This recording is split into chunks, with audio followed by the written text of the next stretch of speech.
How did Germany become so strong, even after losing World War I, that within just 2 decades, it was powerful enough to wage war against half of the world? Germany had lost the war in 1918 and was forced to surrender after years of brutal fighting. The country was defeated, embarrassed, and completely broken by a harsh peace deal. That deal was called the Treaty of Versailles, and it made things much worse for Germany. They had to give up land, reduce their army, and pay huge amounts of money to other countries. Their economy collapsed. Prices went out of control. People couldn't afford food. Some were so poor that their money became useless. It was cheaper to burn cash than to buy firewood.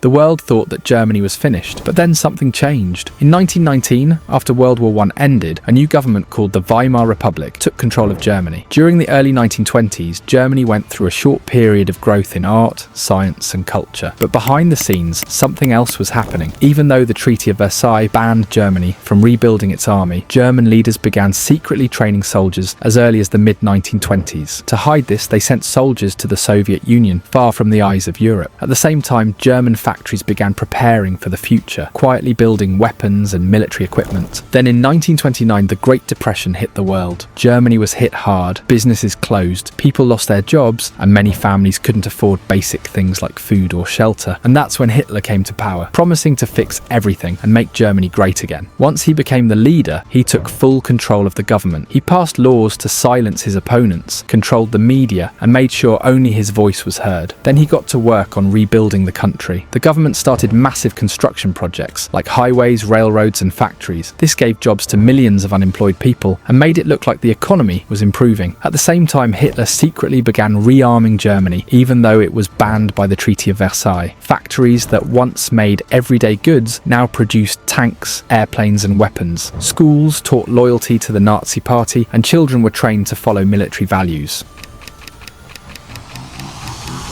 And within just a few years, by the mid to late 1930s, Germany looked strong again, not just in the economy, but in military power too. By 1935, Hitler had reintroduced mandatory military service, building a new army in direct violation of the Treaty of Versailles. Then in 1936, German troops marched into the Rhineland, a region in Western Germany. It was a bold move, and no one stopped him. Seeing that the world has stayed silent, Hitler became even more confident. In 1938, Germany annexed Austria and joined the two countries under Nazi rule. Later that year, he turned his focus to Czechoslovakia, demanding a region called the Sudetenland. World leaders, hoping to avoid another war, gave in to his demands. Each step made Germany stronger and more aggressive. By 1939, Hitler was ready to go even further, and it was at this time that Germany invaded Poland. But this time the world finally responded, and this was the time when World War